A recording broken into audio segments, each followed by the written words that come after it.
Assalamualaikum dan selamat sejahtera kepada semua murid yang menonton video pengajaran cikgu. Apa khabar semua di rumah? Cikgu doakan semua berada dalam keadaan yang sihat. Pada hari ini bersama dengan cikgu, murid-murid akan belajar cara untuk memahami soalan karangan format KSSM dan seterusnya murid-murid akan boleh menulis karangan yang tepat seperti kehendak soalan. Baiklah. Sebelum awak semua mula belajar, sila bersedia dengan beberapa keperluan PDBR. Murid-murid dikehendaki membuka buku teks halaman 144 dan 145. Bersedia juga dengan buku penulisan karangan. Di dalam buku penulisan masing-masing, tuliskan hari, tarikh, tema 11 iaitu Dunia Selamat Milik Kita dan tajuknya Negara Sentosa Rakyat Selesa. Hari ini, murid-murid akan belajar dengan berpandukan kepada SP 3.4.3 iaitu menulis untuk menghasilkan pelbagai jenis karangan yang lengkap dengan menggunakan bahasa berbudaya. SP ini sangat tepat dengan kehendak soalan kertas 1 SPM KSSM yang akan dihadapi oleh murid-murid nanti. Antara pelbagai jenis karangan yang terdapat dalam kertas 1 ialah karangan umum iaitu memberi atau mengemukakan pendapat, karangan jenis email, karangan jenis surat rasmi, karangan jenis surat tidak rasmi, karangan jenis resume dan karangan jenis laporan. Awak semua harus bersedia menguasai setiap jenis karangan ini. Namun, menerusi video ini, fokus PDBR cikgu adalah untuk membantu murid-murid menulis karangan umum iaitu murid-murid harus boleh mengemukakan pendapat dengan jelas. Baiklah, sebelum cikgu menerangkan dengan lebih lanjut mengenai tugasan pada halaman 144, cikgu ingin mengingatkan dahulu murid-murid kepada format soalan kertas 1. Dalam kertas 1 terdapat dua bahagian iaitu A dan B. Soalan bahagian A berjumlah 30 markah. Murid-murid dikehendaki menulis karangan yang panjangnya antara 150 hingga 200 patah perkataan. Soalan bahagian A ini adalah soalan berdasarkan pelbagai bahan rangsangan. Manakala soalan bahagian B pula yang berjumlah 70 markah menghendaki murid-murid menulis karangan yang panjangnya antara 350 hingga 500 patah perkataan. Terdapat 4 pilihan domain soalan seperti yang tertera. Jadi, fokus soalan kita tadi adalah karangan umum. Soalan karangan umum boleh ditanya dalam kedua-dua bahagian A dan juga B. Untuk hari ini, cikgu mahu membantu murid-murid meningkatkan kebolehan menulis karangan bahagian B. Karangan bahagian B yang lengkap ni nak tulis macam mana sebenarnya? Tak susah pun, mudah sahaja. Karangan yang lengkap seperti biasa harus mempunyai pendahuluan isi 1, isi 2, isi 3 dan pilihan isi 4 berserta penutup. Sekiranya anda mengemukakan 4 isi berserta pendahuluan dan penutup, bermaksud akan ada 6 perenggan. Jadi, maksimum 500 patah perkataan dibahagi dengan 6 perenggan, bermaksud jumlah perkataan untuk satu perenggan adalah sebanyak 83 patah perkataan. Lebih kurang 8 baris sahaja untuk satu perenggan. Berbeza pula, jika anda mengemukakan 3 isi ditambah dengan pendahuluan dan penutup, bermaksud akan ada 5 perenggan. 500 patah perkataan dibahagi dengan 5 perenggan, bermaksud anda boleh menulis sebanyak 100 patah perkataan untuk satu perenggan, iaitu lebih kurang 10 baris untuk satu perenggan. Persoalannya, nak tulis apa pada setiap perenggan? Di sinilah penting untuk anda belajar pelbagai cara menulis karangan. Untuk perenggan pendahuluan, anda harus menerangkan tema soalan. Gunakan pelbagai jenis ayat. Antaranya ayat rangsangan soalan iaitu anda boleh mengambil satu ayat daripada bahan rangsangan soalan. Kemudian ada ayat pendapat sama ada pendapat anda sendiri atau tokoh, ayat fakta berkaitan tema, ayat persoalan, ayat definisi dan wajib ada ayat yang menyatakan tugasan atau kehendak soalan. Bagaimana pula dengan perenggan isi? Mudah saja, gunakan teknik imbakub. Huraikan berkaitan dengan tugasan atau kehendak soalan. Sekejap lagi, cikgu akan terangkan mengenai teknik imbakub. Akhir sekali, perenggan penutup, murid-murid buatlah rumusan keseluruhan mengenai kepentingan tajuk soalan karangan tersebut. Berikan cadangan sama ada kepada kerajaan, ibu bapa, masyarakat ataupun kepada semua pihak. Kemudian, nyatakan harapan terhadap tajuk soalan tersebut. Cikgu percaya anda semua pernah menggunakan teknik imbakub dalam penulisan karangan masing-masing, khasnya dalam perenggan isi.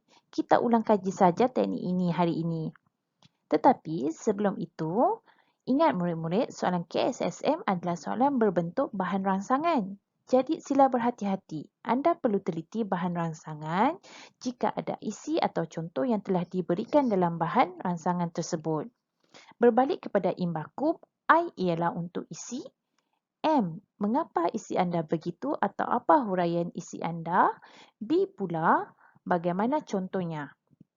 Ingat, contoh anda mesti jelas. Jika tema sukan, anda mesti menyatakan contoh sukan dengan jelas. Contohnya, bola sepak ke, badminton ke, apa-apa saja contoh yang jelas. Kemudian, A ialah apa huraian contoh anda tadi. K untuk kesan, U untuk ungkapan menarik dan P penegasan isi. Okey semua, jom kita tengok karangan apa yang anda perlu tulis pada halaman 144 dan 145. Pertamanya, arahannya berdasarkan bahan, susun dan olah isi-isi penting untuk menulis karangan lengkap. Kemudian tulis karangan tersebut dengan menggunakan bahasa berbudaya.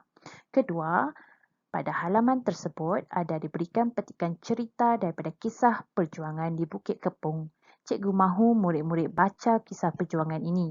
Cikgu bacakan sedikit. Tok Penghulu ya? Tanya AP Yusof Kamin dengan kuatnya. Ya, awak siapa? Tanya Penghulu Ali lagi. Yusof Kamin dari Kampung Meda, jawabnya. Penghulu Ali berasa lega. AP Yusof Kamin berasa lapang. Mereka datang mahu membantu pertahanan polis. Mereka terus berkumpul di situ. Penghulu Ali dan anak buahnya seramai lebih kurang 40 orang itu tidak membalas tembakan lagi setelah AP Rizwan alias gugur. Pihak komunis yang meminta kemarahan pasukan bantuan kampung juga tidak menembak lagi. Ini adalah kisah perjuangan Penghulu Ali dan juga AP Yusof Kamin dalam menentang pihak komunis. Yang ketiga, pada bahagian gambar ada ditulis keselamatan negara tanggungjawab bersama, ada ditulis juga maksud keselamatan, ada ditulis peranan masyarakat dan juga antara ancaman terhadap negara.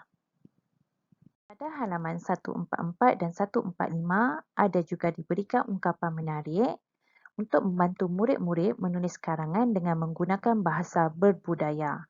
Antaranya, sakit sama mengadu, luka sama meniuk yang bermaksud sama-sama ikut bertanggungjawab, susah senang dirasai bersama. Yang kedua, yang bertakuk ditebang, yang bergaris dipahat. Bermaksud pekerjaan yang dilakukan menurut peraturannya. Yang ketiga, ibarat telur sesangka, pecah sebiji, pecah semua.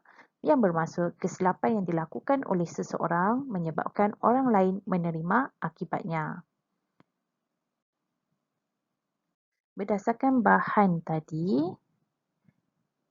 tema karangan ini adalah berkaitan dengan keselamatan negara. Anda boleh huraikan dengan menjelaskan maksud keselamatan. Keselamatan negara diancam oleh beberapa perkara. Kemudian kaitkan jika dahulu pula negara diancam oleh komunis. Kaitkan dengan kisah perjuangan yang terdapat dalam novel Bukit Kepong. Kemudian masyarakat hari ini harus mengambil iktibar kisah perjuangan tersebut.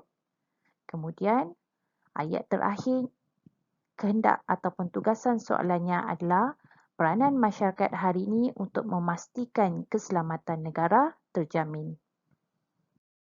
Untuk perenggan isi, kita gunakan teknik imbakub. Tugasannya sebenarnya apa? Tugasannya adalah peranan masyarakat hari ini untuk memastikan keselamatan negara terjamin. Apakah isi-isinya?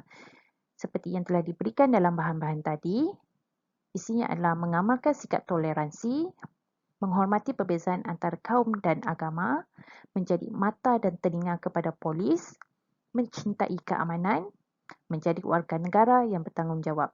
Murid-murid boleh memilih sama ada 3 atau 4 isi untuk dihuraikan pada perenggan isi. Untuk perenggan isi, cikgu berikan satu contoh. Katalah cikgu ambil isi satunya adalah masyarakat bertanggungjawab untuk mengamalkan sikap toleransi.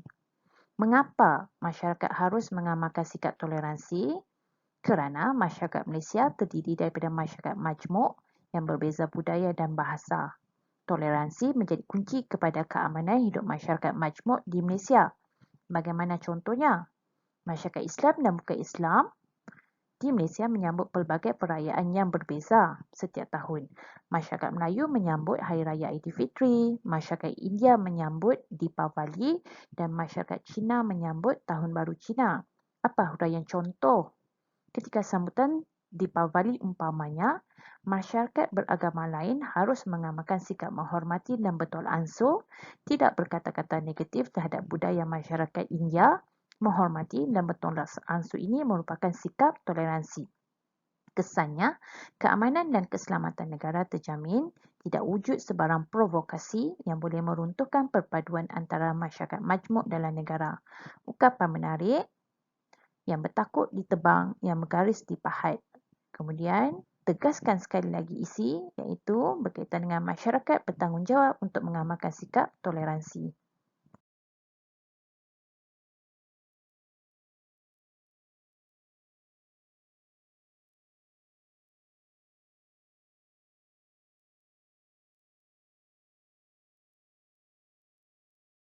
Bagi perenggan penutup, buatlah rumusan akhir berkaitan dengan keselamatan negara harus menjadi agenda penting dalam kehidupan bermasyarakat di Malaysia pada hari ini. Berikan cadangan kepada setiap individu, harus memainkan peranan masing-masing. Usaha menanam semangat cintakan negara harus terus dilaksanakan sejak kecil lagi. Pihak kerajaan sebagai nakhoda kapal perlu sentiasa berusaha memastikan keselamatan negara terus terjamin. Dengan harapan semoga keselamatan negara Malaysia terus terjamin dan Malaysia menjadi sebuah negara yang disegani.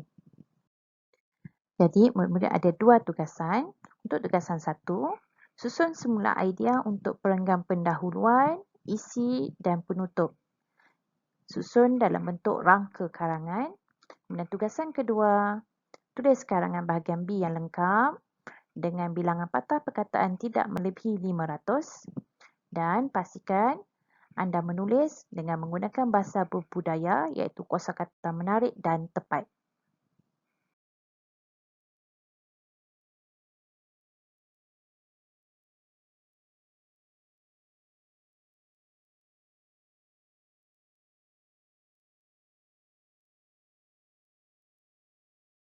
Sedikit mutiara kata, perlahan-lahan daki kejayaan kerana semua perkara mula dengan kesusahan.